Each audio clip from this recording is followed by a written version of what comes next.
Ua tāla pui pui o le langi. Whakauta.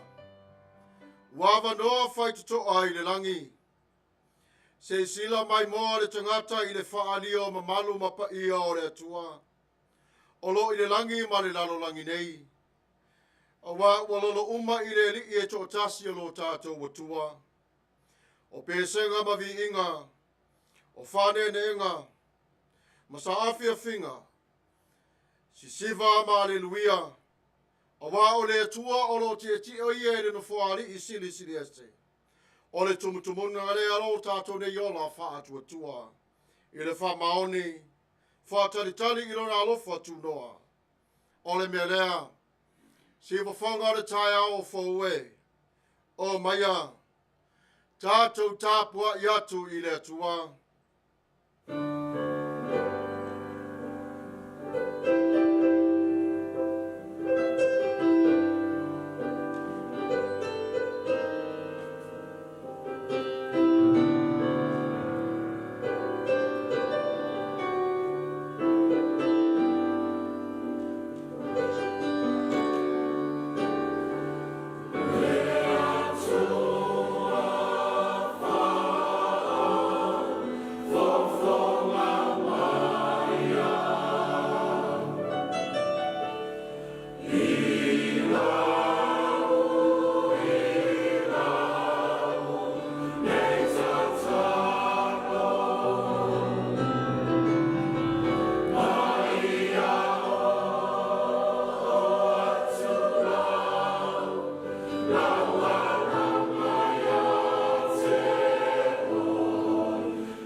Ia o tōru watu i ona whaitatoa ma le vi inga. Maona lotoa ma le pese. Ia o tō vivi i atu i le tua. Ia o tō wha manu i lona suafa. Te talo lea nganga pa ia. E vi ia lava o elo ma tō tamae tō tas. O le pleo le lalo langi nei. Matangia lo mamanu malo pa ia i le ola o lau whanau. A o Faasifo atu le Ifoga alo noo. E wala au ma le whaalo alo i lawa whio i lawa nganga pa ia. Le lingi atu, le lingi mai. Pa i atu, pa i ane, pa i mai ate i mātou. Ina ia ato atoa ai o le tangata wha atu tua. Malana tāpua inga i ate oe. Ia mātou vivi i lawa whio i pesa fau mai o mātou nei ngotu. I o mātou nei loto manganga. I le suafa o ke riso Yesu. Amene. Tātou vivi i atu i le tua i le pese o Saunia.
Whaafunga Maia i whaitau wina o whaatuatuanga wha apostolo. Ngangana wha Samoa ma ngangana wha Peritania. Ua o whaatuatua i le atua le tama. O le eona le malosi malava. O le na whaia le langi ma le lalo langi. Wa o whaatuatua fo i a Yesu Keriso o lo na alo e to atasi o lo tātou arii. O le na whanau e le anganga Paia. Na whanau mai a Maria le taupou. O le na puapua ngā tia i le pule o Pontio Pilato. Sa whasa tauroina, sa maliu, sa tanumia, no o ifo i se oli. O le asu tolu na toi tū mai ai na ie uoti. Na whioa e le langi, o lo wanofo o ia i le tū tāmatau o le atua le tamā. O le eona le malosi malava. O le atoe o whio mai o ia e whaamasino i e ola atoa mai e uoti. Ua o whātuatua i le nganga Paia. O whātuatua i le e ka le sia Paia e au whiaino uma. I le mare mafutanga o le au Paia. Ma le whaamangaloina o angsala. Ma le toi o le mai o le tino o le tangata. I le mare ola e whaamavau. Amene. United Church of Christ, statement of faith in the form of a tautology. We believe in you, O God, eternal Spirit, God of our Savior Jesus Christ and our God, and to your deeds we testify. You call the worlds into being, create persons in your own image, and set before each one the ways of life and death. You seek in holy love to save all people from aimlessness and sin. You judge people and nations by your righteous will declare through prophets and apostles. In Jesus Christ, the man of Nazareth, our crucified and risen Savior, you have come to us and shared our common lot, conquering sin and death, and reconciling the world to yourself. You bestow upon us your Holy Spirit, creating and renewing the Church of Jesus Christ, binding in covenant faithful people of all ages, tongues, and races. You call us into your Church to accept the cost and joy of discipleship, to be your servants in the service of others, to proclaim the gospel to all the world, and resist the powers of evil, to share in Christ's baptism, and eat at his table, to join him in his passion and victory.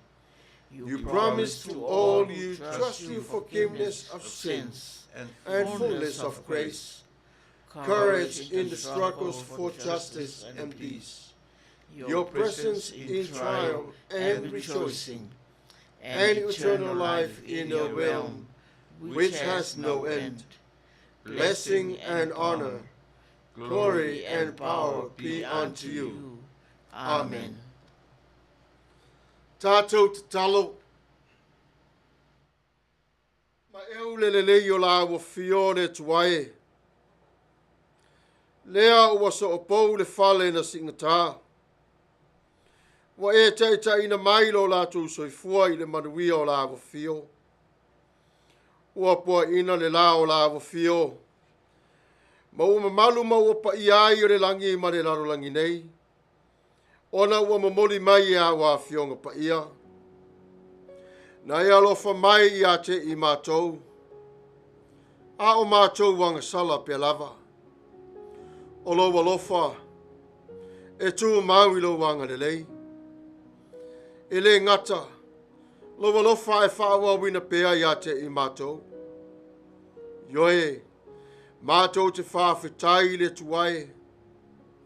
Ua mawhai o na whaia o mea uma i a Yesu Keriso.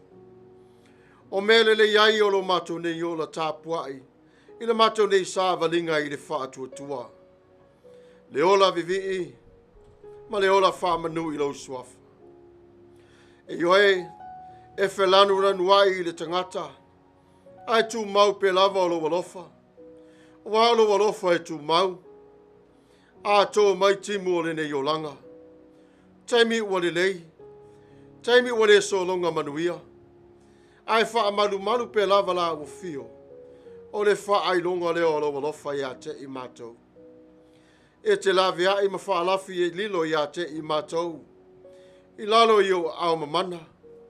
Le tualo mātou te mā whawhitai ilo alofa ma wanga le lei. A o ina lutia o le mātou nei whaulanga. I la I o puava mo na ave. Mātou te mapu lava I lo whanga lele le mapu sanga lea ma le lei.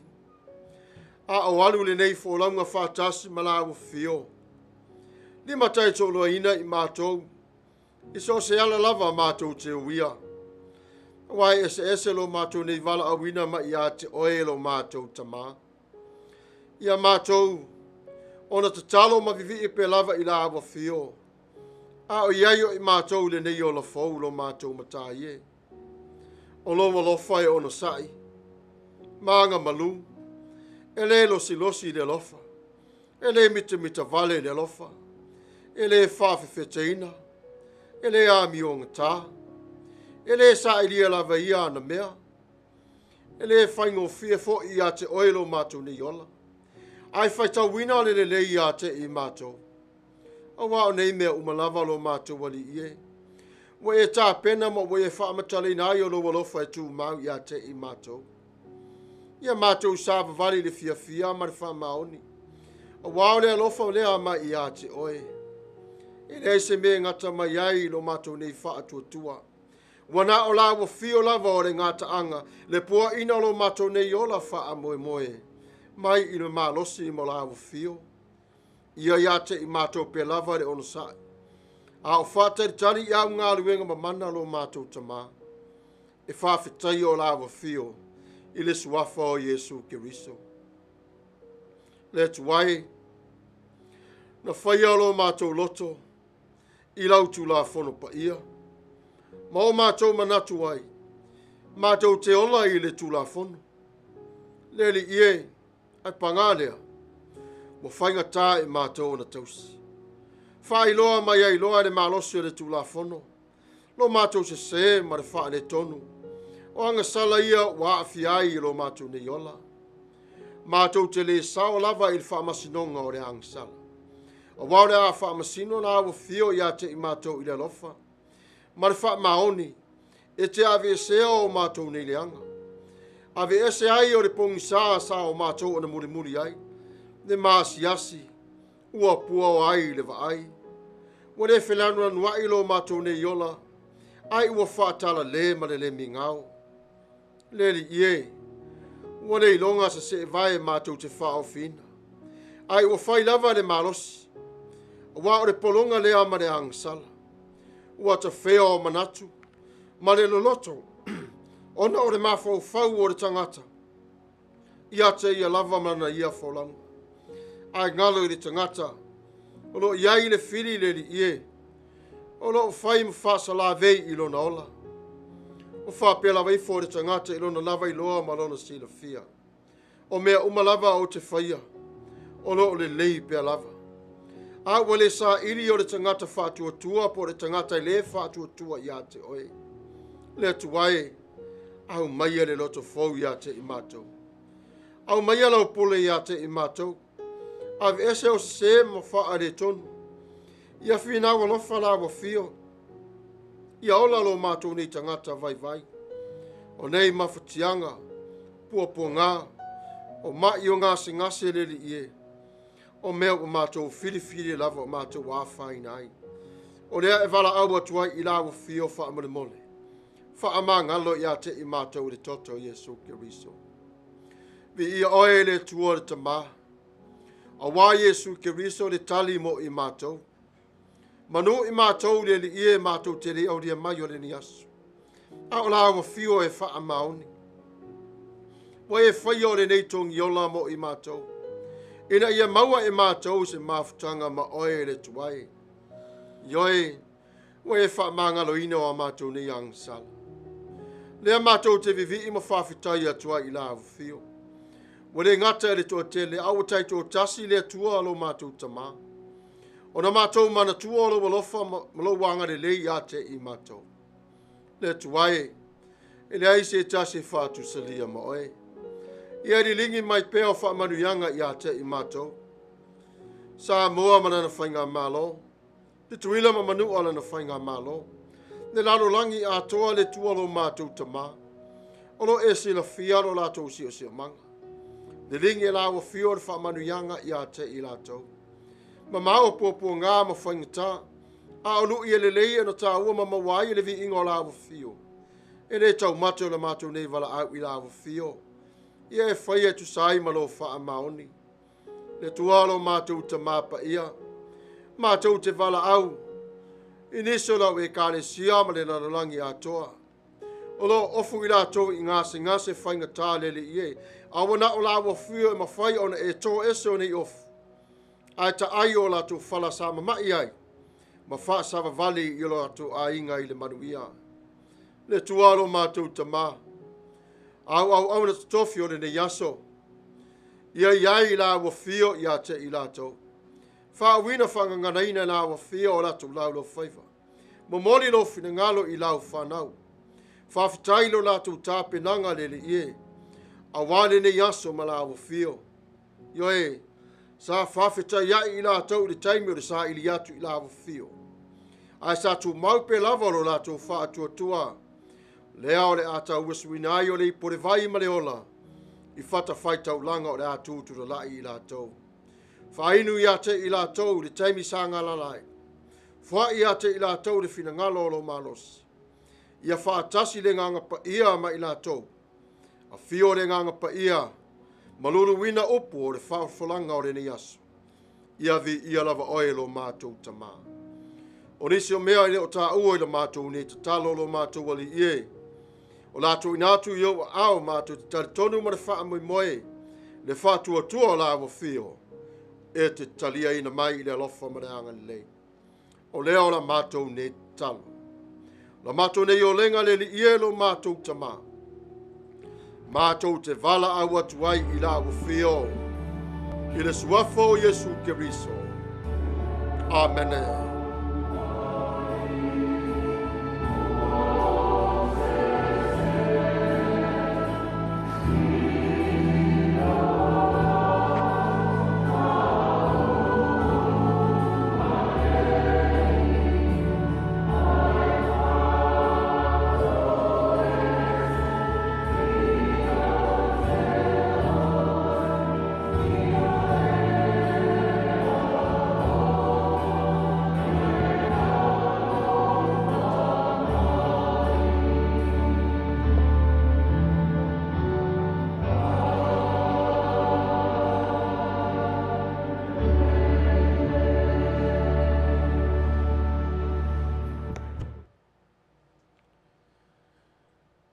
Tatou vivi atu I le tua I le pese o Saunia.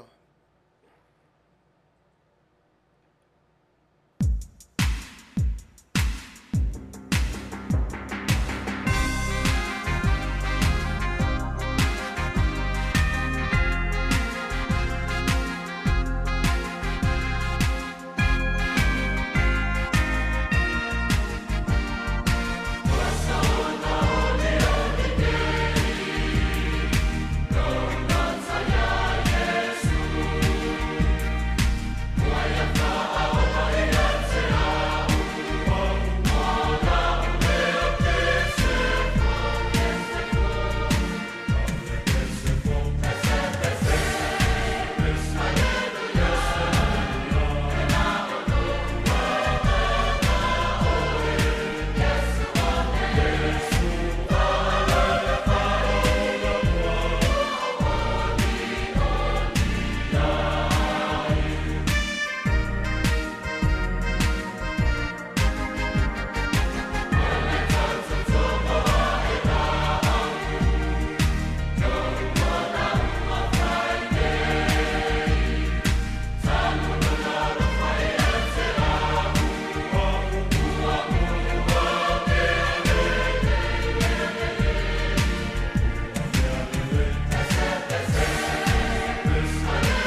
Faitau wina o Fionga Paia le Atua. Ngangana fa Peritania, Ngangana fa Samoa.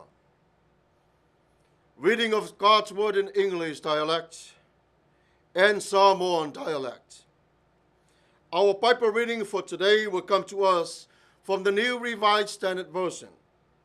From the Old Testament, the book of Psalms, chapter 33.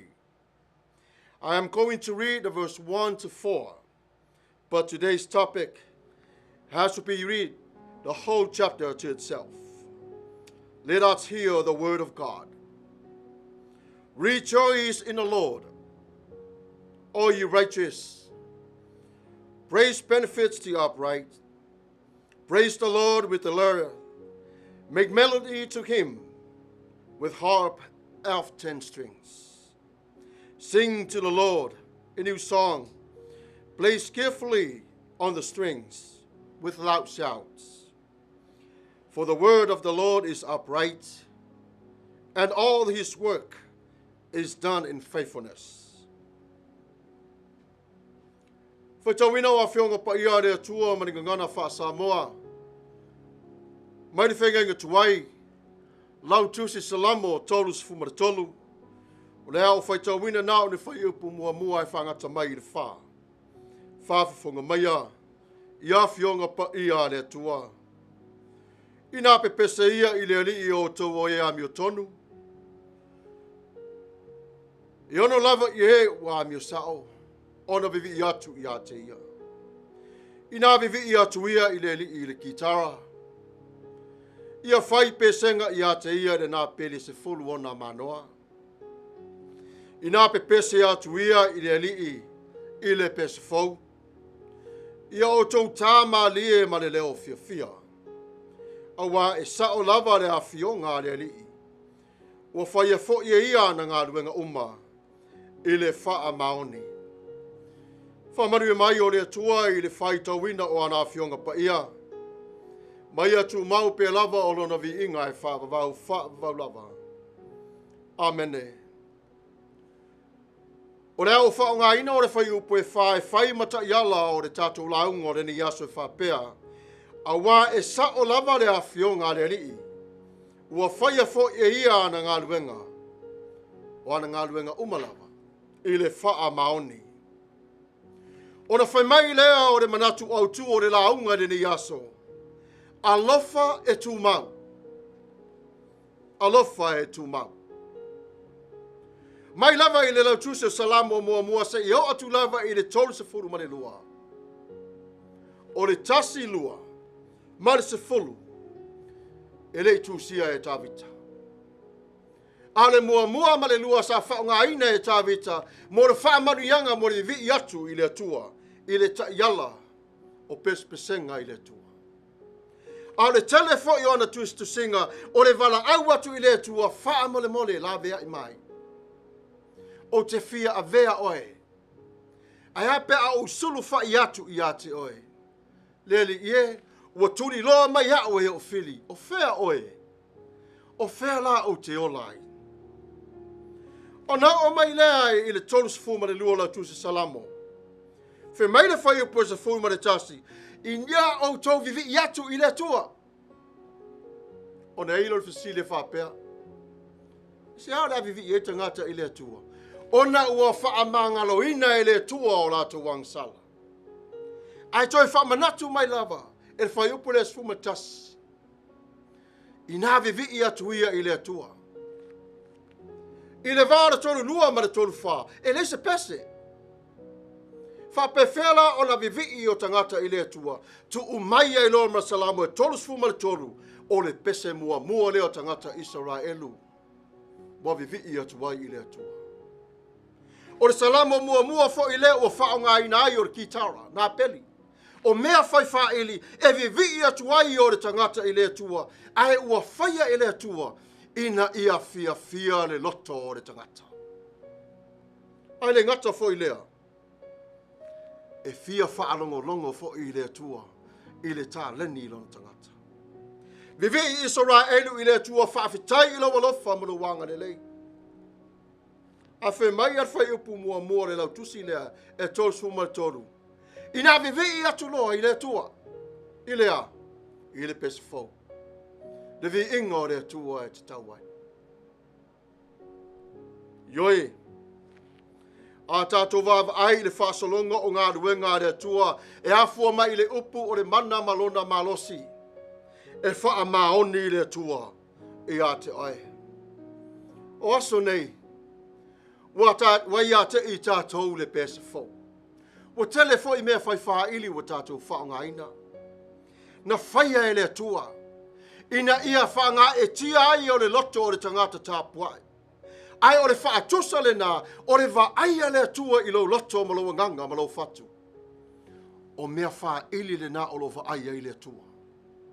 Le māneia o le pā o whaatasi mai, le māneia o nata lo whaonga ina, le vivi atu o le tangata i le tua i le pesefau. Ai sea, ua whaia le tua le whaaratanga mo i tātou. O Yesu ke riso ua hawhio mai le langi, ua maliu o ia i lunga o le sātauro, ina ia ola le tangata angasala. Si wa whonga le tai au fō, lau pese le nao le nei tai au. Ia e vivi le tua i asa uma. Ma e whaafetai i le tua i asa uma. Fatu o se pese fō. Ia e fia i lo vivi i le tua. I lo a inga. Yo matua, is yau whanau, le ngā ruenga, i lo vala a wina, po le alava. Se mai e vivi i le tua, i le vi inga te tau moia. Leo langa le nei tātou te iai, e le Tumau se le lei, e le Tumau fo i se le anga, ai se a ono o le atua le tupore langi ma le raro langi. A o taimi o pōpua ngā mawhaingatā, e o mai i a te tātou, ma taimi fo i o le lei e o mai, vivi i le tua. O le atua o lo whaafetaia, o fili taimi umalava o lo ni yola. Ioi, na langona lava e tā vita lo na fia i le tua. Ina ua tali mai o le tua i lona lava taimi, lea tātou te whaatalitali pe whaamaoni lo tātou le nofo. Faithfulness. Ai a tātou vāwa ai i vāenga lua o lo tātou whaatalitali, ma le whaamaoni o le atua. Ave la le whaatalitali i le tangata. Ai tuu o le whaamaoni i le atua. Whaatalitali la i le whaamaoni lea, i le atua mana ngā luenga, e tali ma i a te oi i rona teimi. Au isi teimi, wale la vai tātou te tali. Ona musua i leo le loto. Afe mai le tua i a te i tātou whaatasi pe lava maia. Nā te sila fia o rona taimi. Ina fia ia i le alii, ma oli atu o e ua amia tonu. Ina analanga ia ma le fia o tau o uma ua e maua e le wha maoni. O tau loto. Ia e pese malo loto a toa i le rii. A vatu ia te ia le vi inga te tauai, a waha ua fia o lau loto i le rii. Vivi ia tu ia i le leo fau, ma le pese fau ia te ia. Fe mai o lo fatu wa pei o se leo o le nā peli, wa pei o se ki tawa lo wanganga, i le malu o le whaafafonga mai a le atua. Ia mantua fo i pe pese lava le au a ngelu, po mao aso umalava, i vi inga i le atua. Si wafonga le tae au fau, le nu ue o le atua. Pe pese whaatasi ma angelu i aso oma. Pese whaatasi. A wā o le alofa o le atua i a te i tātou whemai, i nā pe pese i o tau le whanau o le atua. O le whanau o le atua. O e si wafonga le tae au fau. I vi i le atua. Ai o le whesili mo i tātou, o lala le pese tātou te pe pese ai. Fatu lava oe la oe pese. Ave i le atua lo vi inga. Nā te maua ai o le tali le lei o le manu mā lo mai a te ai. Whai mai le lau tūsa Salamo se lau e whapea. Ia ana langa i le lano langi uma. Aisea, ia o tau auna i le lii ma le fia. Mai o tau atu o na luma ma le anganga. Alanga fia. Ana langa i le lii. Ia o tau iloa o le lii o ia lava o le atua. Ai sa e whaatau ai nei le nei vaenga. Ona o le teimi e te uru whale atua I rona lotoa me vi inga maripese. Ua e avatu o lau taulanga I a te. Tātou te whawhitai ai I le atua. I te leo nei tāleni ua e au Maia mo I tātou. I aso umalawa o le nei ola. O le alofa o le atua e Tumau I a te oe. Ua ia wha masino I lo wola ina ia le lei ai o lo wola tupu tupu ai. Lo wola whatua tua ma le tari tonu I a te ia. O le whamasinonga o le pelu maai o le upu mana le atua. E le ti ngai tātou. Ai mawai e tātou o le filemo. A wā o lana whionga po lana upu na whai ai o le langi ma le lalo langi. Vivi I atu loa I le atua o le tangata. A wā ua whai e le atua o nei mea umalawa. Wa toi whaafo wina I le atua le ola o le tangata sa iei le olanga tuai. Ona o Yesu ke riso. Lona alo li pele totas. Amu ia le kale sia le tua. Wa fatu lo lato pese I ate. A le Faasifo I ese le manu I lana ia whalanga. Fe mai le salamo le tatou te FAITAU wino le ni asu. Tatou te vivi I le tua awa e MANATU-AUTU lon siri ese. I mea uma wa ia whaia mo tatou. Lau tu se salamo le na. Olo to e tatai mai ai I tatou mai le amatanga. Se yo o atu lava I le TUSI o whaaringa. Ese le mana I o le nei pesi. O le alofa tu noa o le atua e Tumau pe lava e le Manuia. E moni e ei teimi sasi ai le lamanga o le tangata taito tas. Ai Tumau pe lava le atua I ate oi. O teimi fo I wa whare leo o le au whaipese. Pa ulua le leo o le au whaipese. E le popole ai le atua. O lo va ai le atua I te tonu I lo loto. Ai o lo sila fia e le atua. Me o lo whaasala ve iai o lo wola Tapuai. O lo malosi ma lo loto Atua. Ma lo wola Tumau I a Yesu Keriso. Tu salava pe te le langona lo le fia pese. Pese pea. Le tasi na o ala whaingata I le lii. O le taimi le na o lo iai I le lii I a te oe. Wha malosi mausu pe lava o le vi inga I a te oe. A wa o ia o le atua wana nafi. O nei mātai au. Nea le fesili wha pea mo tātou. Whanau ea le tua. O le asa o pese fau. Mo le alofa I Tumau o le tua. Steadfast. Steadfast love. Firmly. In this psalm we find so many great things that we can add into or put into our worship. To make our worship become more and more powerful in the sight of the Lord, more inspiring to Him. It is one of the segments of the Psalms that we all can take what we can learn from. How can we praise God in the midst of the chaos in our lives? How can we be able to sing a new song to the Lord while the enemy stands in front of you? Stand still. God is with you. We are to sing new song unto the Lord. So what is the new song that we have to sing to the Lord, that we need to sing? Each one of us has a song. Each one of us. You sing that 7 days of the week. And then when you come on Sundays, together we sing one song unto the Lord. Whatever the book of hymns that is giving us, let us sing together to the Lord. There is always a song that is in the future for each one of us. What is that song for you? What does it sound like? I think when the time comes to sing the new song, there will be a new singers also in the body of Christ. What does that mean? God will use you to spread out His will to all over the world. People will abide into it and together sing the same song with you. A new song will be sung in heaven. Notice the word of God and the works of God, meaning His creative works. He has done this for you.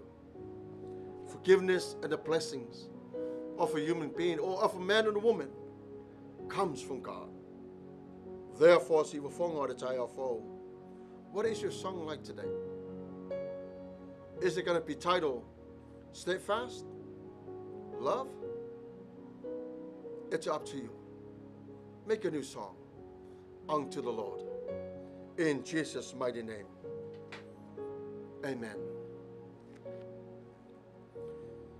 May God himself, the God of peace, sanctify you through and through. May your whole body, soul, and spirit be kept blameless at the coming of our Lord Jesus Christ. The one who calls you is faithful, and he will do it. May God bless you all. Amen.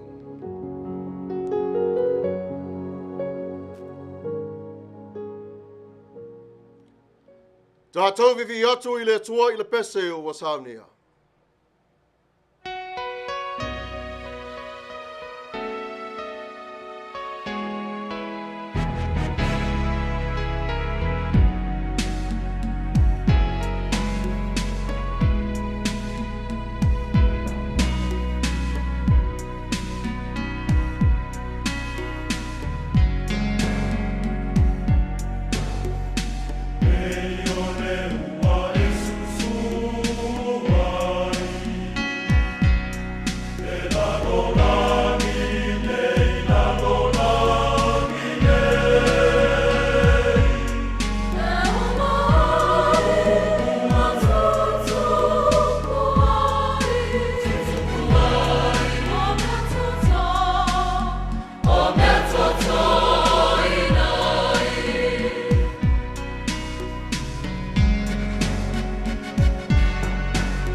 Ia, o te tatonu sa mo le ua tatou tau mai le whaiunga, ia marisi ui o tatou tapo inga whaitwhatasi o le nei aso.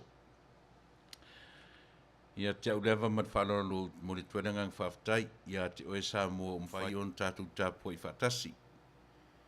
Ua i le atua na lava vi inga, ua whafonga fo i le atua i le taulanga sitia, whai eilana au auna, sunga le FAITAU, Pasta Samuelu, Fagalilo Samuelu, Alopopo tua vau Matafeo.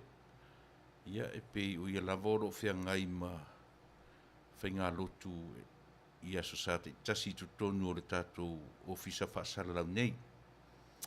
Ia manatua ia pe o le aunga lava o auti o le nei Sauniga Lotu e te tala whaapitoa aia na tautua whaalelitio le vai aso atoa. E amata i le Sauniga o le asasa ia ona whaangasoro foi leo ana whaau masani i le aso ngafua, so lua, so lulu, so tofi ia se ia pa ia foi si so sa o le fa moe e le leia o no tatou atu i le lalolangi au o tatou a matamea i le ali i le aso sa o le aunga le nā ma le fa moe o le nei tapu inga ia so sa te itasi malava a uma foi la ia ona anga ia tulea i le malu o atofa mo le malu o le nei e ka le sia le si fonga o le tai afu e whakasa i UCC e amataina le lotu i le tūla o le aonga sosai amatareiva se fulu le lotu ia a o le se lotu e te alu i le nei sosa ia o mātou i le ai e ta o Stanton City Cypress Stanton Law ia e tātou lotu i nā ia pe a e le iso se te wharsa o e anga iai ia ai mo le au fola lava i o le nei aso mo li atu le anga whaftai tele i le sunga le FAITAU Samuelu ia tu so le tapenanga o le au walau whafonga anga Samoa ia tau ia ina a vea mawhatu e pa ule ele lei tupu maola i le ai o anganga i le nei aso ia e tapena i fo i lo soitfua ma so wola whaale anganga ia a wale sa valinga o le nava i aso o whaamanu mai fi au mga ruenga Manuia tele tula tōna ni aso soifua mai e Manuia. Whaftai lava. Tātou whai u le talo. Le tuai alo mātou ta māpa ia. O manenga re wenga lau whanau.